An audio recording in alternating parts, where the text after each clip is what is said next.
No Filter, the candid, unscripted, and deeply insightful segment of the Sisaundra Show. Today, we're diving into the world of dating and relationships. And here's the special twist. These questions come straight from you, our cherished TSS tribe. That's right, we asked you to send in your burning questions about dating and matters of the heart, and you delivered with a flood of heartfelt inquiries.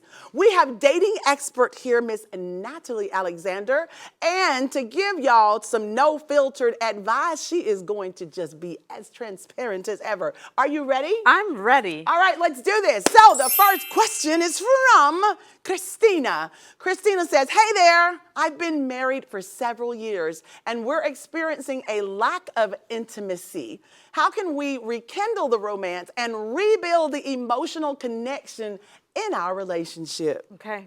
So I'm assuming by intimacy, Christina is not talking about sex because she wants to rekindle the romance and rebuild emotional connection. I think she wants some sex too. Rising. Y'all think? Yeah, I think Okay. so. I think so. I think, yeah. Yeah. You want a little something. Yeah. So how can we rekindle? It's time, right? Start spending time together, because that's what she did when she started dating. Right. It was time that they were spending together.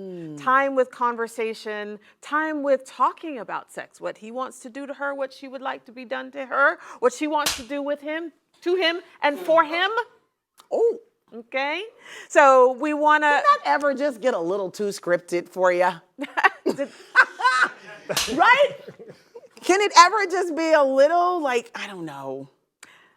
It does should be tend kind to of get like- that way. It right? does tend to get that way. But we're talking about emotions. So Yes. allow your emotions to be what they are. And just be real with them. Yes. There have been times, I'm sure, and I hope everybody has had good sex, right? I hope so. I hope so. Everybody's nodding yes. And I'm assuming I see Everybody's I see a grown. praise hand over there. I thought I saw a praise. All right. So Christina needs to think, and her husband, I would definitely encourage them to think about and relive those moments where it was just that wonderful. Like if we take a moment now and think to that time that was like so good, you will notice that your body will respond and be like, yes, ma'am, I want some more of that, please. Right? This will. That being Right? said, I'm going to move on to the next All question. right. All right. All right, that's an excellent answer. So the next question is from Victoria. Victoria says, hey, I've started dating someone and we have different religious beliefs. Ooh, how do we navigate our differing faiths and ensure a harmonious relationship? Now, this is a difficult one. This is complex. Because when we talk about religious beliefs, we're talking about a lifestyle. We're talking about morals and values. Yes, and principles, foundation. typically, Victoria, relationships do not become harmonious when we are dealing with differing religious beliefs. Yes. It's really, these kinds of things are foundational to harmony. Correct. So I don't know that we can ensure a harmonious relationship. Perhaps a harmonious friendship, but I don't know about relationship because of how grounding, how rooting Yes, it's religious so beliefs true. are. And as much as you may try to convert, I actually tried to not convert my religion, but be with someone who was in a different religion than myself. Right. And I found it to be one of the most challenging relationships I've ever had in my life. And it did not last because we just could not agree. We couldn't go to church together. Church was on a different day. We don't pray the same. We read out of different books. I read the Bible, you read the Quran. It's like, it just did not match up. No. Unfortunately, good person, but just not for me. Absolutely. You know what I'm Absolutely. saying? All right, next question. It's from Fiola. Love that name, Fiola. pretty. Hello, my partner and I have different career aspirations that involve moving to different cities. How can we make decisions that align with our individual goals while preserving our relationship, Natalie? Okay. How can you make decisions that align with your individual goals? Y'all will have to be creative. You'll have to be creative with it. This is the wonderful thing about relationships and being authentic, an authentic individual person. You can have the freedom to be creative. What does that look like for you, right? So career aspirations that involve moving to different cities. If they intend to be married, That's one thing. But if not, you travel, you see each other. If the budget, if the money allows for it with the frequency of meeting with each other, you have to take into account the feasibility, the reasonableness of the relationship. Is it going to work? Let's be practical Right, with this. exactly. Practicality matters. Practicality. Yes. And that's what will make it align. Keeping in mind that the relationships that tend to succeed are relationships in which both people are in close proximity to each other Yes. on a regular Long distance basis. is so difficult. It's difficult, and if it's It not works for a little while, necessary, yeah. For married people, that's a different discussion. But for people that are dating and try to figure things out, I don't know that it's really something that is necessary. Follow? No, I do follow, Yeah, very yeah, much so. yeah. It's difficult. Yes. All right, great answer again. Let's move on to this next question. It is from Davina. Davina says, hey, I've been betrayed in a past relationship, and it's affecting my ability to trust in my current one. How can I overcome trust issues and build a healthy foundation with my partner? Ooh, I'm sure this is a big issue as well, Natalie. Yes. The key about trusting is observation. Observe, pay attention that what he is saying matches what he is doing. And one thing that one of my colleagues shared with me was look at his intention. Pay attention to his intention for you and for the relationship. Because a lot of times we women, we will read and interpret with our emotions and go straight to the reference point of the betrayal. When we focus on the present, focus on who you're dating, who this man is, why you're attracted to him, and his intention for you, you'll be able to build the trust and a healthy foundation with your partner. I love that. Wonderful response. All right, let's move on to the next one. Yes. I'm enjoying this. Thank you. Good stuff. Cynthia, I've recently started dating someone new, and I'm unsure about when to bring up important topics like past relationships and personal boundaries. How do you navigate these conversations without overwhelming the other person? When's the right time to start talking about all of this stuff with someone? In the beginning. That's what I say. From the jump. Right? Day one, right? Day one. And if, for example, you want to go on a date, you might say while you're planning the date, hey, let's sit down with some popcorn or something like that. Get ready for some conversation, get ready for some questions, because I have a lot of things that I want to know about you. I'm really interested in you and I want to see where this relationship could go. So get ready to answer some questions. I've got some things to tell you and to share with you. So we kind of give them an opportunity to prepare. Up front, day one. So speaking of sharing, Yes. how much do you share with someone you just met? I'm sure there's oversharing. Right. Because what we're doing is we're creating a safe space. Yes. Where the individual, both people in the relationships can navigate this safe space. Oh, I feel safe enough to say this, and this, and this. And asking a question, you can say, this might be too much. I'm not sure. You don't have to answer right now, but I really do want to know. And if the other person feels like it might be oversharing, they can answer with, that's a bit much right now. I think let's wait till later on so that I can share. We can talk your boundaries, set the parameters, right? We're being authentic. I don't feel comfortable sharing this right now, but I like you, and I think later on, if we make it that far, I want to share more. But let's stay where we are right now because I like this. Just let it flow. No, that's very insightful. So let me ask you this. Yes.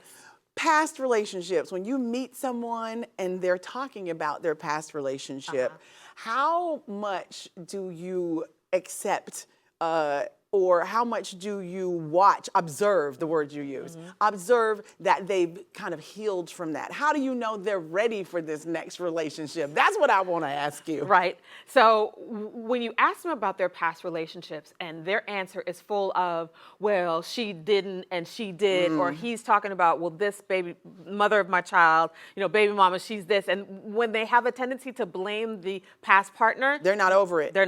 They haven't healed and they haven't taken responsibility for their role in why the relationship did not succeed. So you want to keep an ear out for how much they point to the other person. Correct. If they answer with, well, I didn't and I learned that X, Y, Z, then you know he's on the way to something. Yes. And what would you do differently in this relationship than you have done in the past? If they have an answer, then you know that he's healed or healing, right?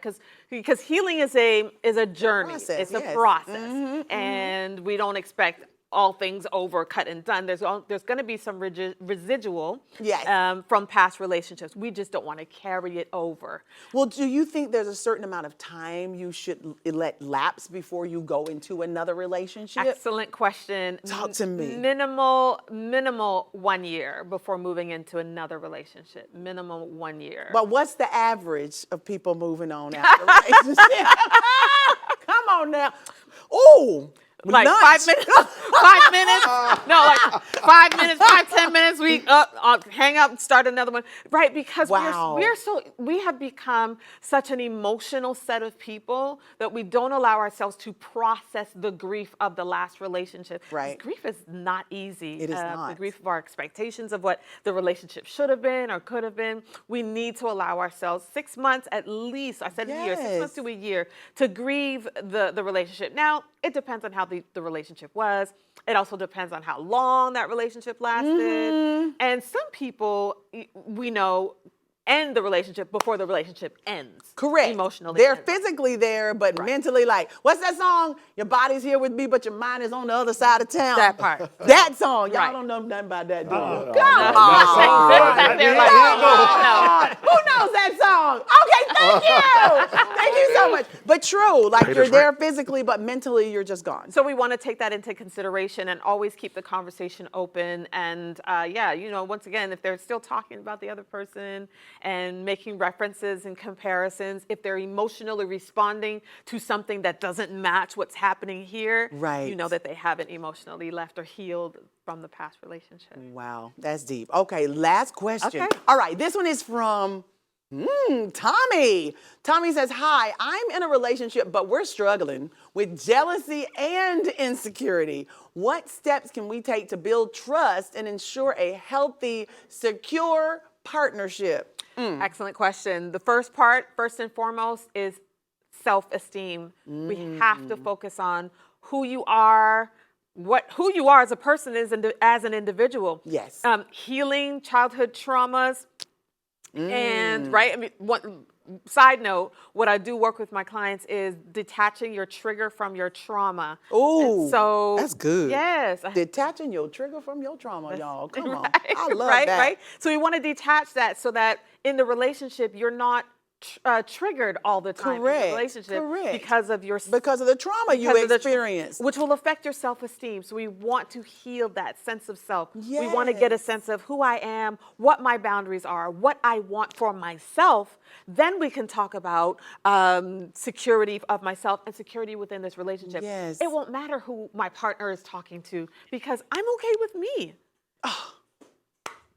And who needs to say anything after that except thank you. You're welcome. This has been so much fun. I appreciate I it. learned so much. I had I fun. think I healed a little bit, y'all. How y'all doing out there? Heal the land. Listen, we've had a wonderful time here with you today. Yes. Miss Natalie Alexander from the Butterfly Society. Butterfly Institute Oh, Corporation. thank you. We made our own society. We when made our were- own society, Right, we were yes. sitting here talking Yes. about we're from the same society, the Butterfly Institute. Yes, ma'am. To all of our viewers, thank y'all so much for tuning in. Until next time, God bless you, and we'll see you right back here. You ready, sis? Let's go. Come on. Everybody just scan that QR code at the bottom of your screen. Right there. Because we've got so much more exclusive content for you right here, only on the Sisaundra Show, and that's only on Afro TV, Comcast Xfinity Channel 1623. Oh, yeah. Come on. But don't go no. Yes! Hello, everyone. If you are at work, at home, y'all drop everything and tune in because it's time for the Sisaundra Show! Yeah. Listen, I'm just kidding. Don't y'all get fired. Don't drop everything at work. Listen, speaking of fired, y'all.